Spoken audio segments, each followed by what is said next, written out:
निषाद को, केवट को, मल्लाह को, शबरी को गले लगाने वाले राम को दलित विरोधी बता दिया गया।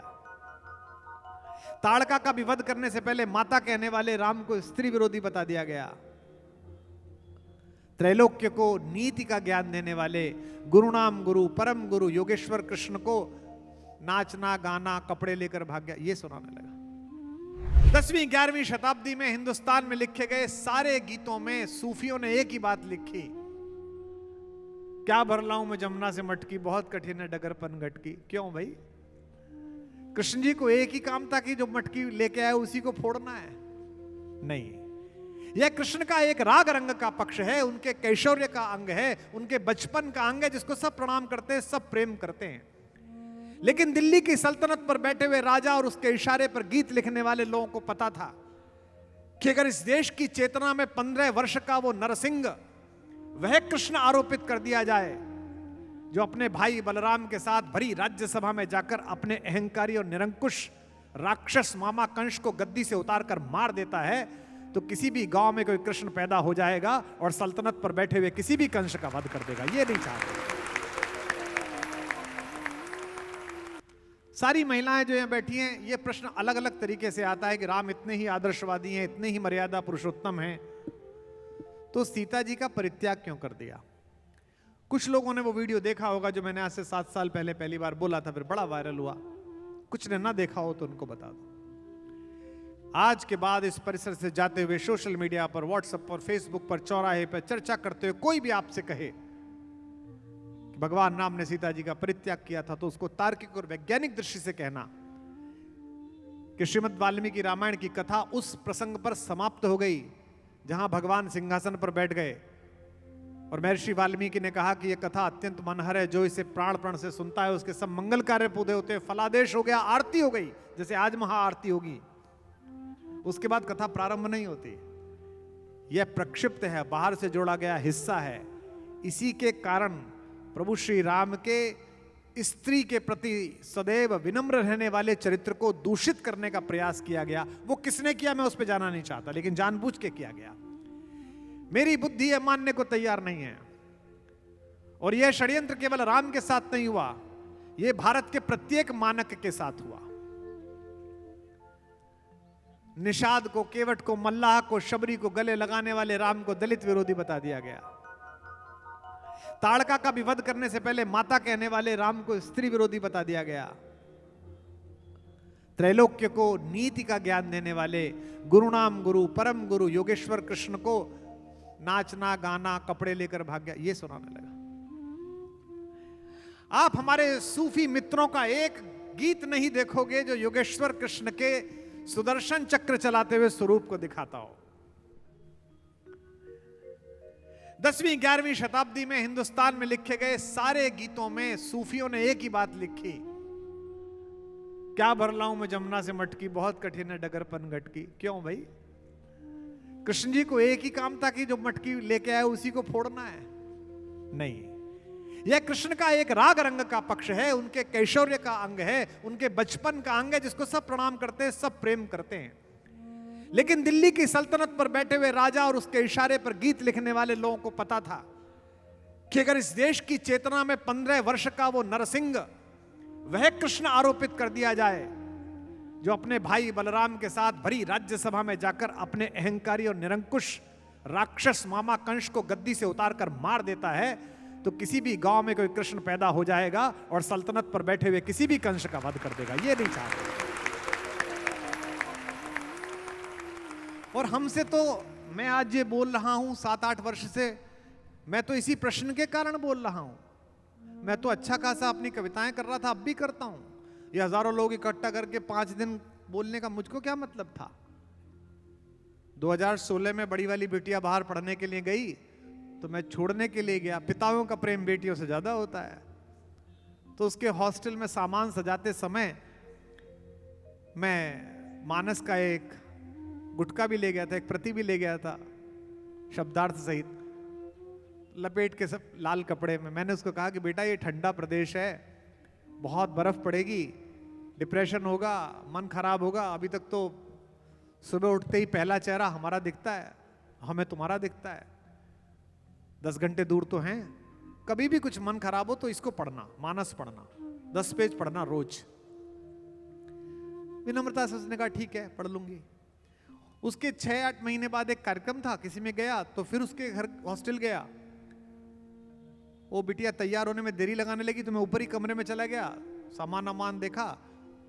लड़कियों का कमरा वैसे भी थोड़ा साफ सुरुचिपूर्ण अच्छा सा, बुरा पुरुष बुरा ना माने, मतलब जो हमारे कई मित्र हैं जिनके 2-2 बेटे हैं, तो मैं उनसे अक्सर कहता हूं कि बच्चे घर आए हुए हैं कैसा लग रहा है, बोले भाई साहब ऐसा लग रहा है घर में हॉस्टल खुल गया है, सब बहुत अच्छा आ रहा है, इधर जीन्स पड़ी है इधर कुछ पड़ा है।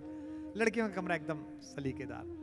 उस सलीके में वो पुस्तक यूं ही लिपटी हुई रखी है। मैंने कहा बेटा ये पढ़ी? नहीं पढ़ेंगे पापा पढ़ेंगे।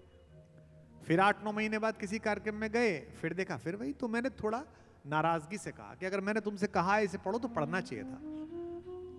तो टेम्स नदी के किनारे टहलते टहलते कहीं खाना खाने जा रहे थे, उसने मुझसे कहा आप मुझे इतना जोर दे रहे हो, मैं उस हीरो की कहानी कैसे पढ़ लूं जिसने अपनी प्रेग्नेंट वाइफ को घर से निकाल दिया। मैंने उसको कहा कि ऐसा कब हुआ? उसने कहा इस कहानी में तो यही है। मैंने कहा मानस में तो नहीं है। बोले पर जनता में तो यही है, हमारी सारी दोस्त यही बात करती हैं। तो मैंने उसे बताया कि कहानी तो वाल्मीकि रामायण में यहां समाप्त हो गई जहां भगवान बैठ गए और भगवती सीता पार्श्व में बैठ गई। ये तो बाद में जोड़ा गया प्रसंग है कि निकाल दिया गया, निष्कासित कर दिया गया, किससे कहानी बना दिए गए। और मैंने उसे वैज्ञानिक तरीके से बताया, वो यूट्यूब पर पड़ा हुआ है पूरा वीडियो। वो रोने लगी, उसने कहा अच्छा मैं तो आज तक वैसे ही दोष देती रही, मेरी दोस्तों को और समझाओ। उसकी दोस्त लंच पे आई, मैंने उन्हें भी समझाया। फिर मुझे लगा ये तो मेरी बेटी थी, उसकी दोस्त थी, समझ गई। एक पूरी पीढ़ी पड़ी हुई है जिसको पता ही नहीं है। उस दिन संकल्प लिया कि गांव-गांव जाएंगे और भारतीय धर्म में जितना भी दूषण लोगों ने आरोपित किया है उसका शुद्धिकरण का संकल्प लेंगे जो आपको लेना है। और यह षड्यंत्र केवल राम के साथ नहीं है, भारत के प्रत्येक मानक के साथ षड्यंत्र किया गया है। आज भी हमारे कई फिल्मों में काम करने वाले मित्र आए हैं, कल भी कई फिल्मों में काम करने वाले मित्र आए थे। उनका कहना होता है कि मंच से नाम मत लीजिए, हम बैठे हैं। कई वेब सीरीज में बड़े अच्छा काम करने वाले सुपरस्टार कुछ दोस्त आए हैं, मुझे माफ करेंगे।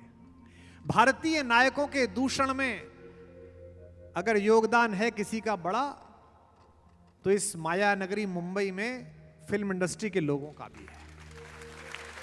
मैं किसी धर्म की बुराई नहीं कर रहा, और आपको ठीक लगे, मेरे कलेजे में चुभता है, आपके में भी चुभे तो मुझे बताइए ऐसा कैसे हो गया कि हर एक फिल्म में, बहुधा हर एक फिल्म में जो लंपट बनाया है, जो लालची बनाया है, जो कामी बनाया है, जो बेवकूफ बनाने वाला बनाया है, वो मंदिर का पुजारी बनाया है। किसी और धर्मस्थल के आदमी को दिखाने की हिम्मत आपकी क्यों नहीं हुई? क्योंकि जहां आपके स्टूडियो हैं वहां आग का तांडव होगा अगर आपने किसी के ऊपर दिखा दिया। ये केवल ये सहिष्णु समाज है जो सहता रहा, कुछ भी दिखाते रहे। एक ऐसा दैवीय व्यक्तित्व, एक ऐसा देवर्षि विष्णु भी जिसके आने पर स्नेह पूर्वक उसे आसन देते हैं। इस पृथ्वी पर भक्ति अगर किसी ने भी सीखी तो देवर्षि नारद के माध्यम से सीखी। बाकी लोग ब्रह्म ऋषि हैं, महर्षि हैं, नारद देवर्षि हैं, देवताओं के ऋषि हैं। प्रहलाद के जीवन में भक्ति नहीं थी, प्रहलाद के जीवन में भक्ति नारद जी ने पहुंचाई। ध्रुव के जीवन में भक्ति नहीं थी, नारद जी ने पहुंचाई।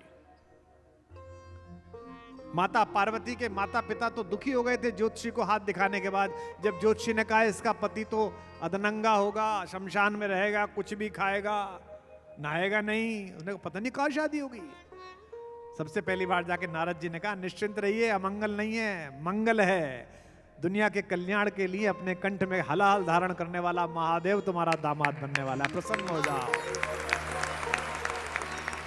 कहा जगदम्बा तू पुत्री है, क्योंकि हिमालय की बेटी है, लेकिन मैं जानता हूं तू मां है, जा तपस्या कर।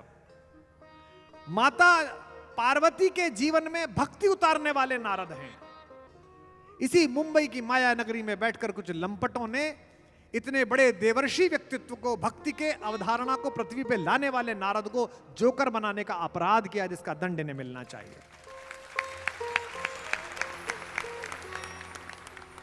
जगत के कल्याण के लिए कंठ में हलाहल कालकूट धारण करने वाले भगवान शंकर, इसी माया नगरी मुंबई के लंपटों ने दम मारो दम, मनाली ट्रांस क्या है? शंकर होना सामान्य बात नहीं है। बाकी देवता हैं, शंकर देवादिदेव हैं, महादेव हैं। ये कहानी जिसके विषय में दीपिका ने प्रश्न उठाया है, ये आपके मस्तिष्क में आरोपित की गई है। मैं किसी के लिए अपराध में नहीं कर रहा। मैंने परसों भी कहा था कि औरंगजेब और शिवाजी की तुलना में शिवाजी महान इस देश ने क्यों बनाया? बोली हर हर महादेव की बच्चा बच्चा बोला था, किसी को समस्या नहीं हुई। राजस्थान के उस परम पराक्रमी मेवाड़ी सूर्य जिसने स्वतंत्रता को विश्व में परिभाषित किया, उस महाराणा प्रताप और अकबर की तुलना करते समय कवि ने कहा, यह देखो यह राजपुताना नाज इसे तलवारों पर, इसने सारा जीवन ढाला बरछी तीर कृपाणों पर, यह प्रताप का वतन पला है आजादी के नारों पर, कूद पड़ी थी यहां हजारों पद्मिनियां अंगारों पर। लिखा गया, कहीं कोई समस्या नहीं हुई। माता पद्मिनी के बलिदान पर सब सम्मोहित थे 1952 में। तो 2026 में ऐसा क्या हो गया कि तुम्हें अकबर अपना लगने लगा और महाराणा प्रताप पर आया? ये सब सुनियोजित है। और अगर ये सुनियोजित षड्यंत्र करोगे तो हम भी एक सुनियोजित मुहिम लगाएंगे कि हम गांव गांव जाकर ऐसे हजारों लोगों को इकट्ठा करके जागरण पैदा करेंगे, उनके अंदर जागृति पैदा करेंगे। और सबसे बड़ी भरोसे की बात यह है कि भारत का गर्वबोध पुनः जागृत हो रहा है। भारत अपने नायकों को पहचान रहा है। हमें नहीं पता धुरंधर असली फिल्म है कि नहीं, हमें नहीं पता कि वो आदमी वो है नहीं जो दिखाया है। जो उसमें आदमी दिखाया है वो भी हमारा निकट है, वो भी हमारा बड़ा भाई है। जो चला रहा है उस पूरे खेल को, उनकी कृपा भी हम पर है, बड़ा स्नेह है। 20-25 साल से उनसे संबंध है। हमें नहीं पता वो असली है कि नहीं, हमने पूछा भी नहीं। जिसने बनाई फिल्म वो छोटा भाई है हमारा, उसकी पत्नी वो बिटिया हमारी बहू है, उससे भी नहीं पूछा भैया तूने सच बनाई है। लेकिन अगर बनाई है और भारत की ओर से एक लड़का जाकर विपरीत देश में जो हमारे खिलाफ षड्यंत्र रचता है, अगर वह भारत के दुश्मनों को परास्त कर रहा है, तो भाई साहब इस देश में बैठ के आपको दर्द क्यों हो रहा है? आपकी क्यों परेशानी है कि आप कह रहे प्रोपेगेंडा फिल्म है? भारत अपने मानकों की तरफ जागरण से भरा हुआ है।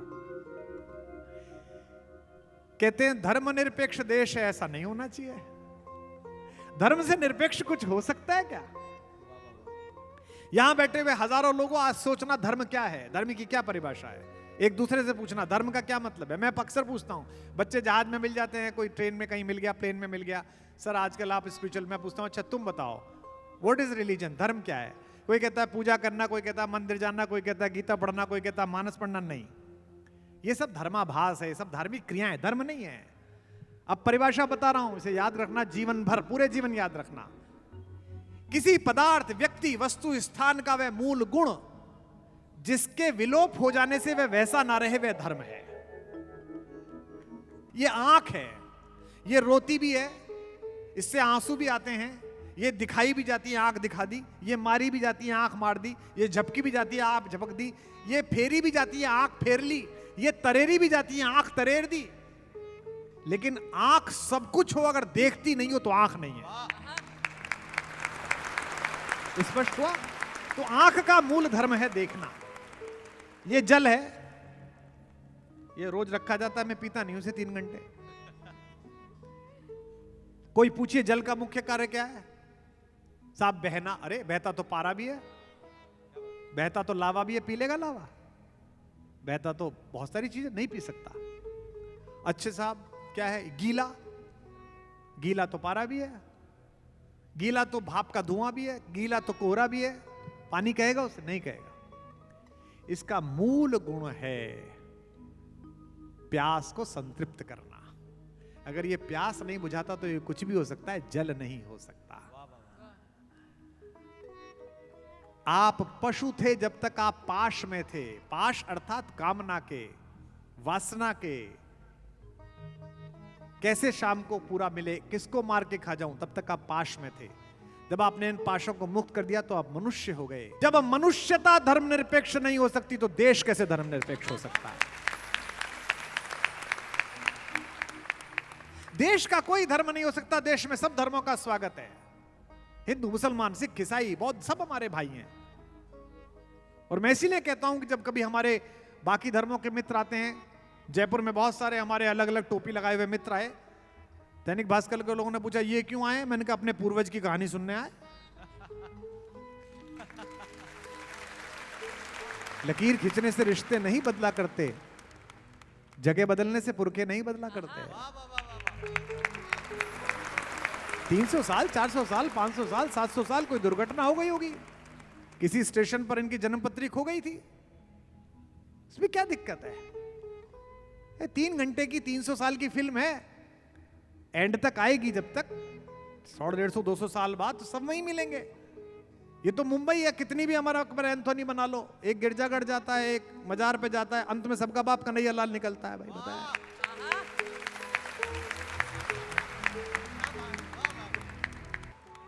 आगरा में एक बहुत सुंदर इमारत है जो भारत के शिल्पियों की महान रचना है। कलकत्ते के महान शिल्पियों ने पत्थर में प्राण फूंक दिए हैं। उसके अंदर 2 कब्रें हैं, एक बादशाह है और उसकी न जाने कौन से नंबर की बेगम है।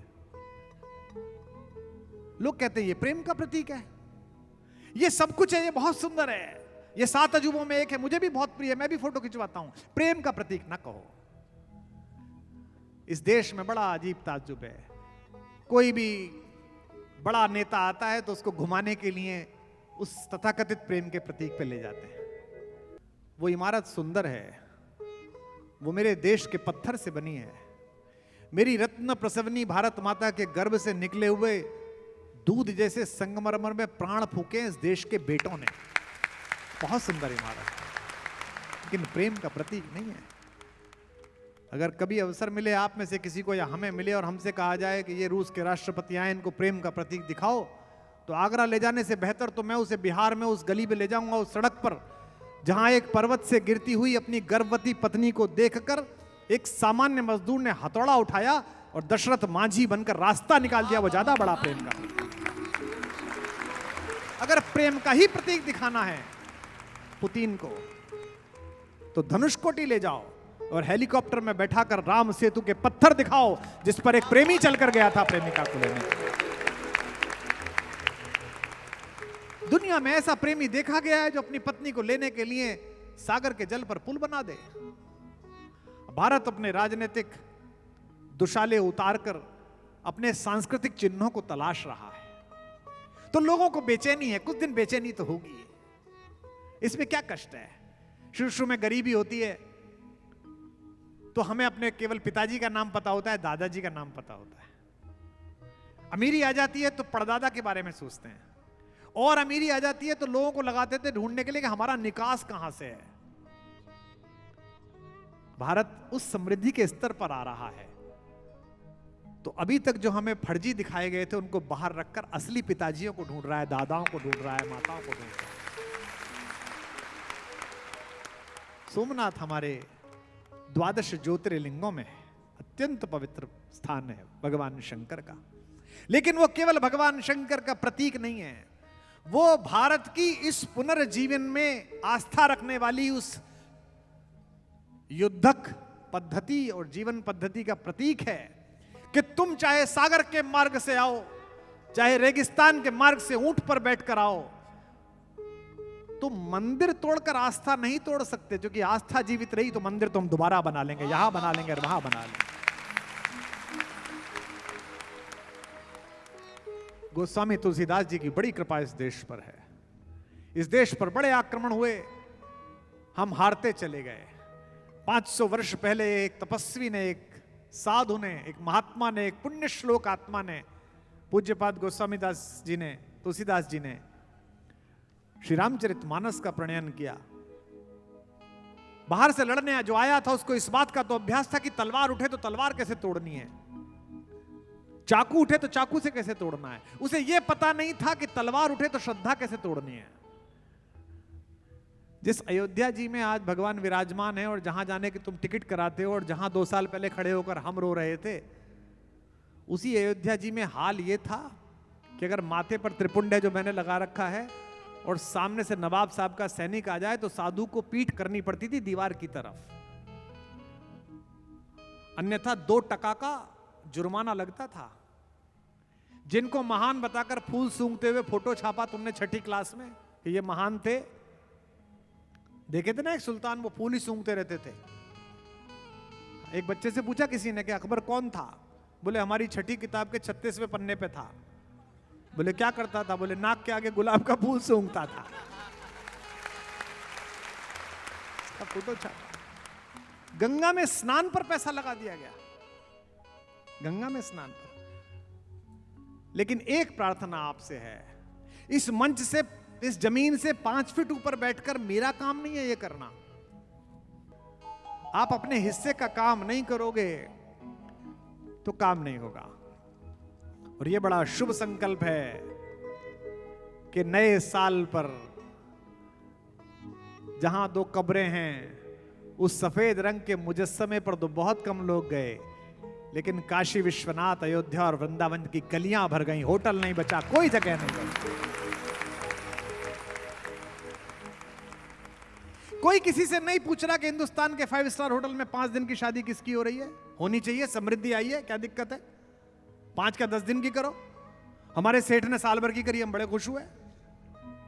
चलती रही शादी, आज यहां चल रही है, कल वहां चल रही है, अच्छी बात है। वो एक बेचारा 3 पीढ़ी से कथा गाने वाला एक बालक हमारा, उसने एक जयपुर में शादी कर ली, एक भक्त ने उसे होटल दे दिया कि गुरुदेव यहां कर लो, मार पूरा सोशल मीडिया भर गया, जैसे इनकी भैंस खोल ली। समस्या इस बात की नहीं है, समस्या यह है कि जो भी धर्म की बात करेगा, अध्यात्म की बात करेगा, संस्कृति की बात करेगा, देश की बात करेगा, एक इकोसिस्टम है जो उसका विरोध करेगा। इस इकोसिस्टम को पहचानना और इसे बेनकाब करना आपकी जिम्मेदारी है। मुझसे उद्घोषण करा दिया कि आज के बाद कभी कोई राम जी पर आक्षेप लगाए तो उसको बताना कि तुम्हारे इन दुष्प्रचारों में हम आने वाले नहीं हैं। जो व्यक्ति अपनी अपहृत प्रेमिका, अपनी पत्नी के लिए सागर पर पुल बना देता हो, वो स्त्री विरोधी हो सकता है। ये सब इन्होंने जोड़ा, जानबूझ के जोड़ा, लेकिन फिर भी दीपिका ने इस प्रश्न को पूछने का साहस किया। यही भारतीय संस्कृति की सर्वोच्च प्रतिकृति है। हमारे यहाँ किसी सवाल के उठाने पर सर तन से जुदा नहीं किया जाता, बल्कि भरी सभा में उस बिटिया को आशीर्वाद दिया जाता है, तालियां दी जाती हैं, शुभकामना दी जाती है।